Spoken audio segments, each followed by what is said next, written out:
The supervisor finished outlining the job. It's routine, well understood, nothing unusual. He looks around the room and asks, "Any questions?" A few nods. All good.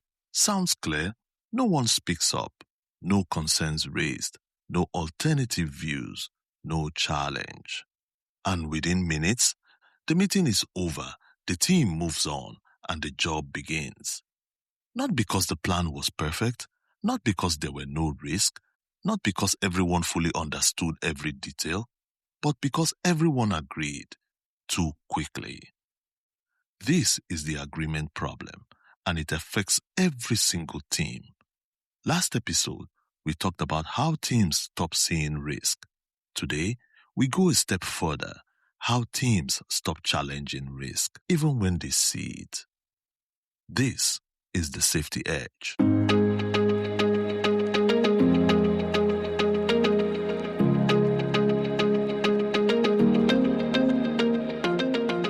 Welcome back to the Safety Edge podcast, where safety leaders sharpen their edge. I'm Charles Edgar, your safety leadership coach. In this podcast, we explore the real dilemmas safety leaders face on site and in the workplace. Not textbook examples, not perfect scenarios, but the challenging, uncomfortable human moments when there is no obvious right answer and the pressure is real. There's something powerful about agreement. It feels efficient. It feels aligned. It feels like progress. When everyone nods, we assume we're on the same page. But here's what psychology tells us. Agreement is not always a sign of clarity. Sometimes it's a sign of conformity. Psychologists call this groupthink, a pattern where the desires for harmony or consensus overrides critical thinking.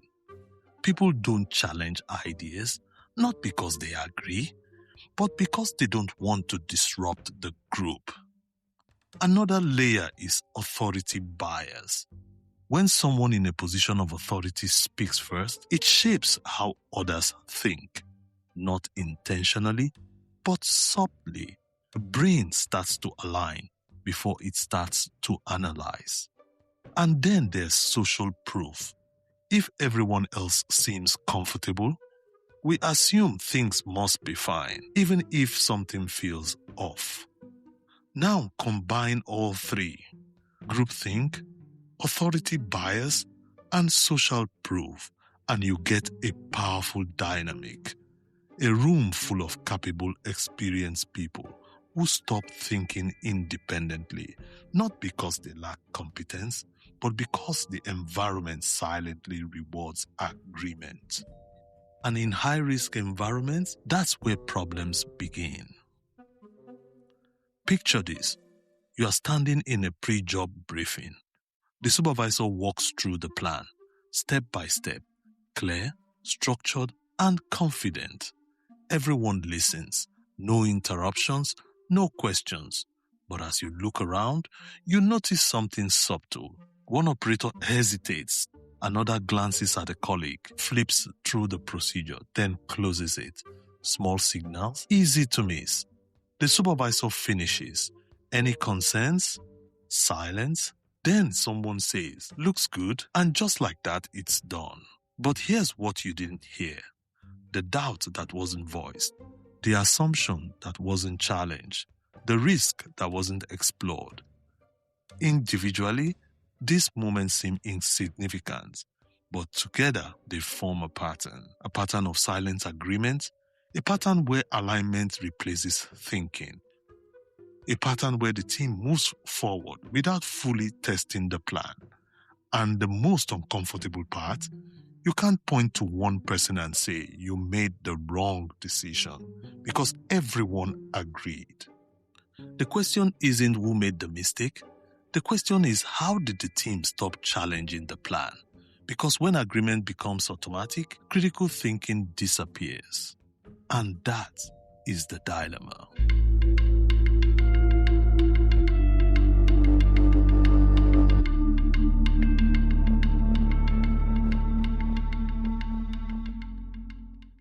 Why is this a dilemma? This is a dilemma because alignment looks like success. You see a team that is coordinated, respectful, and efficient. No conflict, no friction, no delays. Everything appears right. But underneath that alignment, there may be untested assumptions, unspoken concerns, missed perspectives. And if you challenge the team, you risk slowing things down, creating discomfort, being seen as disruptive, questioning their competence. But if you don't challenge the team, you risk decisions going untested, weak signals being ignored, overconfidence taking hold, and small risk compounding over time. So you are caught between two tensions: preserve the alignment or introduce friction. And here's the reality: without friction, there is no real thinking. So what do most safety leaders do? Most safety leaders accept the alignment. They assume no questions means clarity. They are experienced. They know what they are doing. I don't want to overcomplicate this. Sometimes they even reinforce it. Good, everyone's aligned. Let's proceed. Or they wait. If there's an issue, it will come up later. I'll address it during execution if required. And in some cases, they rely on compliance. They say things like, let's just make sure we follow the procedure. But here's the problem. Agreement doesn't guarantee understanding. Silence doesn't confirm safety. And compliance doesn't replace thinking. So the team moves on, aligned and potentially exposed. Effective safety leaders don't just seek alignment, they create thinking. First, they slow down agreement. When everybody agrees too quickly, they pause. They treat fast agreement as a signal, not success.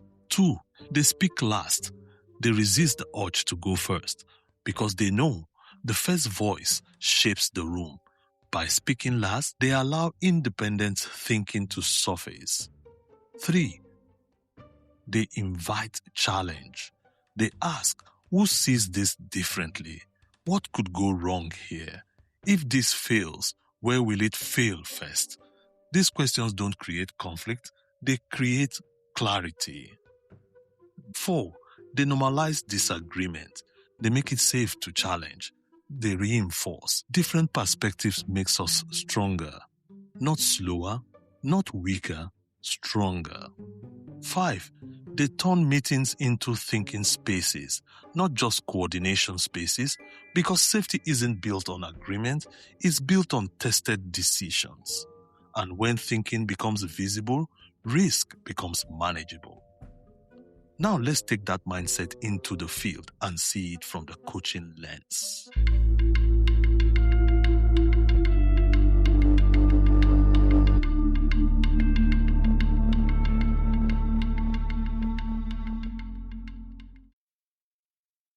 I invite you to listen carefully to this conversation between a lifting supervisor and his team just before a critical lifting operation in the plant. All right, team. Same plan as yesterday. Lift path is clear. Rigging setup unchanged. Any questions?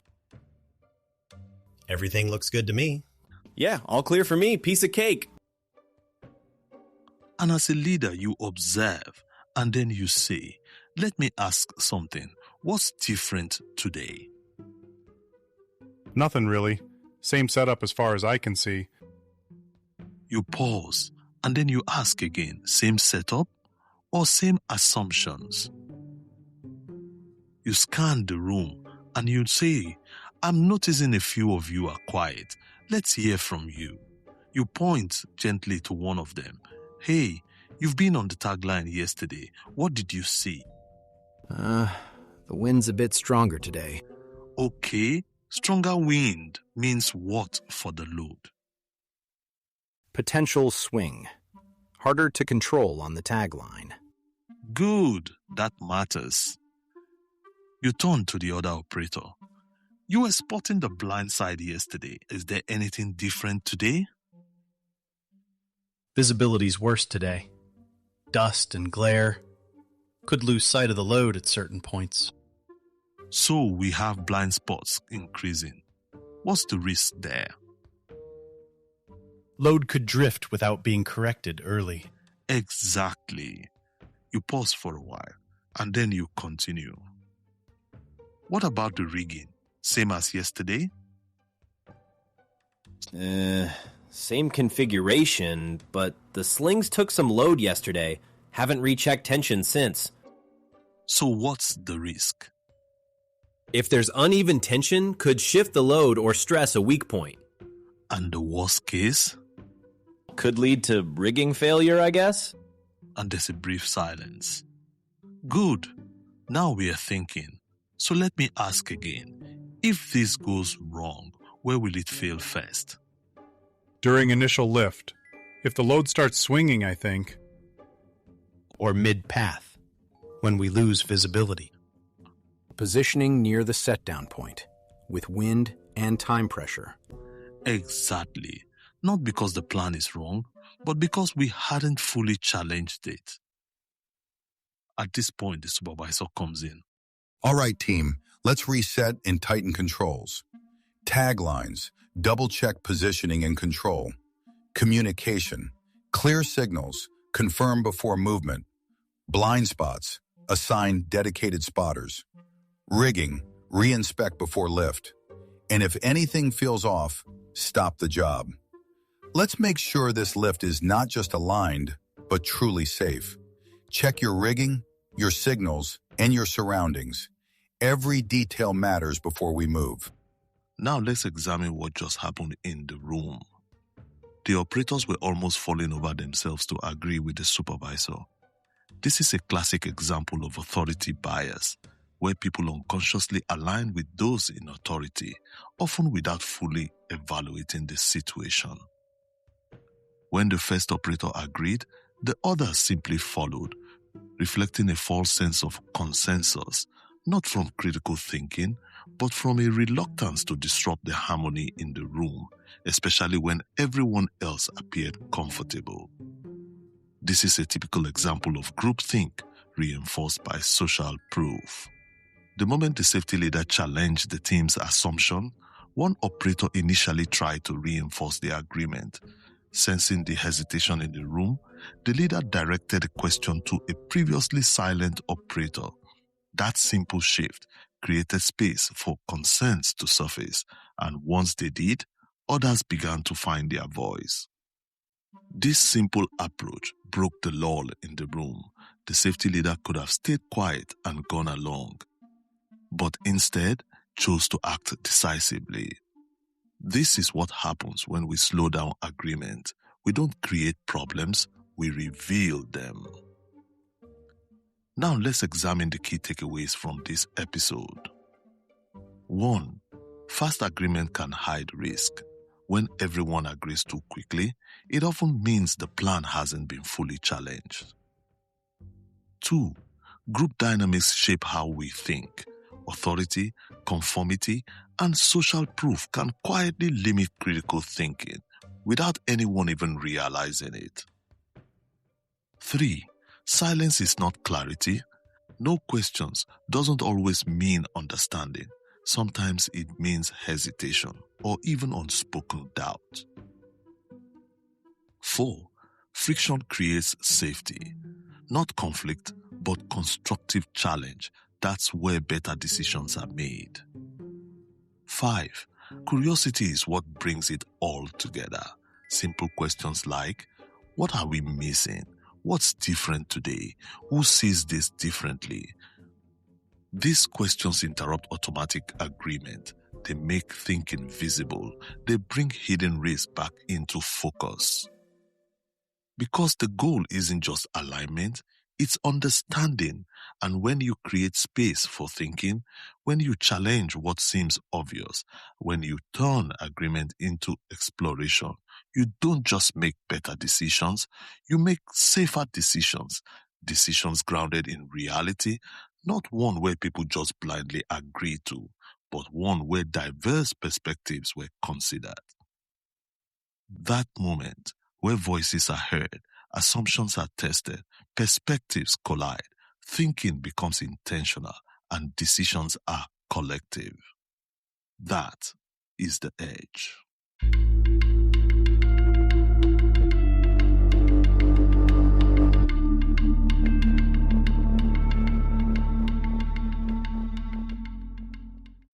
Today, we explored the psychology of agreement, groupthink, authority bias, and social proof.